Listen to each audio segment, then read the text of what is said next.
I'm back from vacation and we have a lot of big news. A new version of FSD Beta is coming in 2 weeks. Giga Shanghai is back to 100%. The Model Y rolls to 4 new countries. And a big question, could NHTSA actually recall Autopilot? Stay till the end to find out.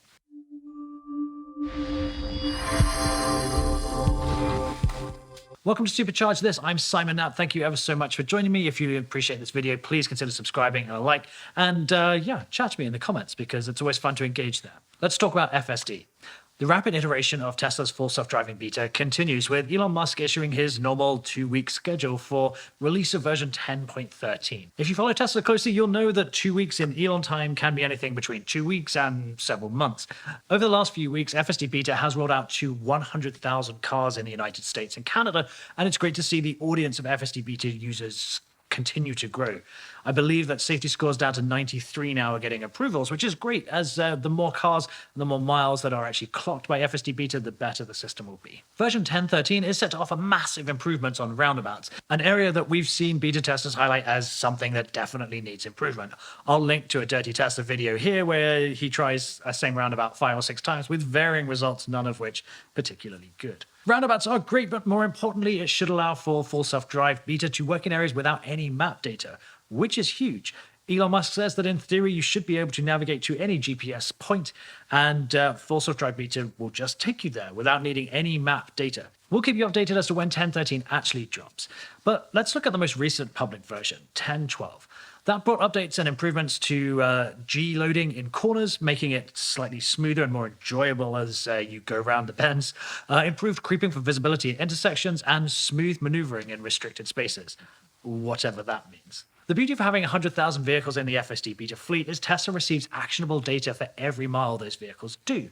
They get the good, the bad, and the ugly of FSD performance, and they use the information from disengagements and interventions to retrain their machine learning models and neural nets. If you are an FSD Beta user and you're seeing it improve with time, let me know in the comments below, and also what are the best and worst points of using Beta in this current state. In other positive news, Shanghai has resumed production at 100% full capacity. After being forced to shutter the factory as part of China's zero COVID policy in late March, it's great to see production finally ramped up again. Overall, the factory was closed for around 3 weeks, and this is definitely going to show in the quarterly results. In raw numbers, Shanghai produced just over 32,000 vehicles in May, which is a whopping, if slightly irrelevant, 212% increase over April. This massive increase is due to a second shift being added to the Tesla closed loop system. Details are pretty sparse, but looking at other companies operating in the province, it looks like the workforce is effectively working in a self-isolated quarantine bubble like the NBA did or Formula One did.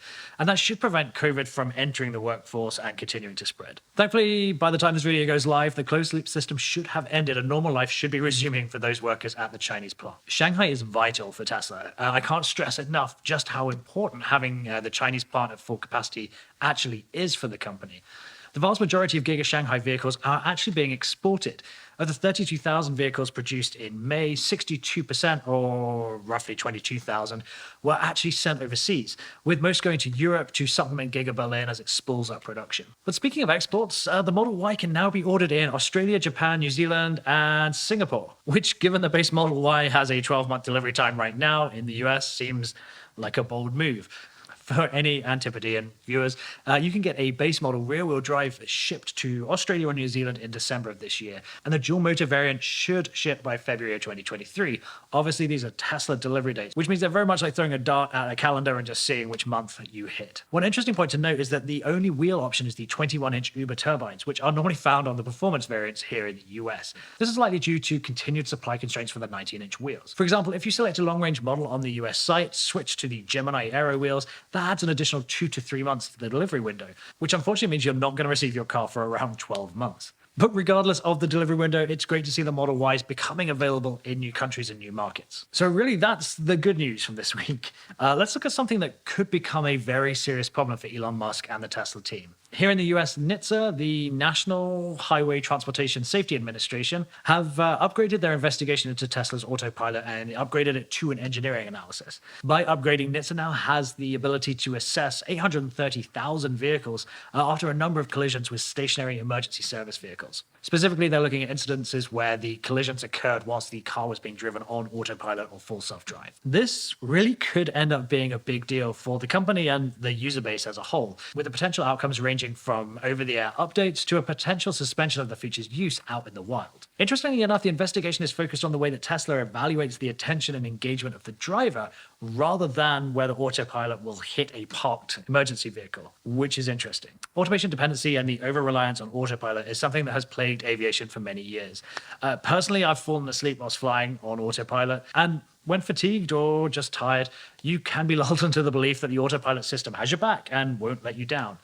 But as I've mentioned before, if an aircraft autopilot will go out of its way to try and kill you, you can be sure that a motor vehicle system could get confused and ultimately have the same outcome. NHTSA noted that of those crashes involving first responder or roadside maintenance vehicles for which car log data existed, the driver engagement strategy alerts were presented to only 2 of the drivers within 5 minutes of the crash.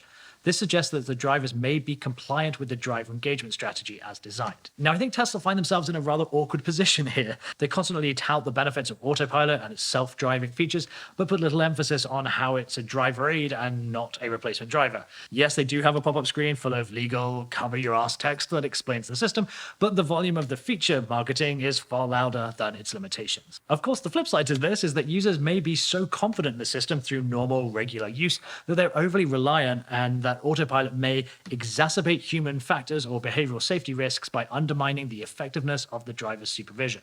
Basically saying that you can be looking at the road, but not really be looking at the road. There's this phenomenon where if you're flying an aircraft, there's a very good chance that you're looking out the window and you could see for several hundred miles. However, you only focus about a meter in front of you, so you're not really seeing anything that's out there.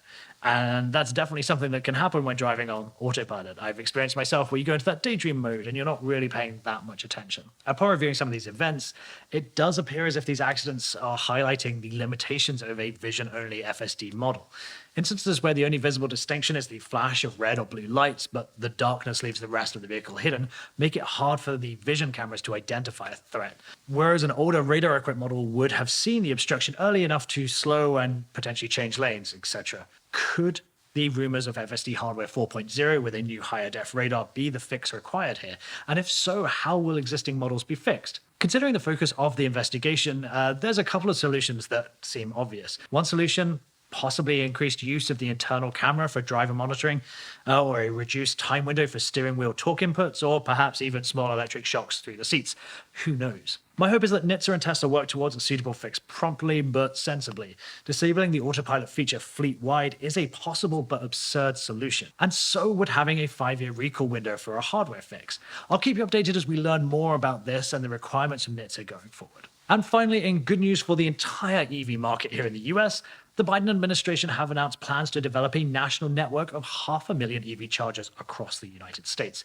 A recently passed infrastructure bill allots $7.5 billion to build out electric vehicle infrastructure, and the same amount again to electrify public transport, which would be interesting. I live here in Tennessee, about 30 miles south of Nashville, and unless you are basically on Broadway in Nashville, there is no public transport, so nothing to electrify. But that's another story for another time. And of course, with all political news, it is well timed, both for the election in a few months and as the average petrol price per gallon approaches $5.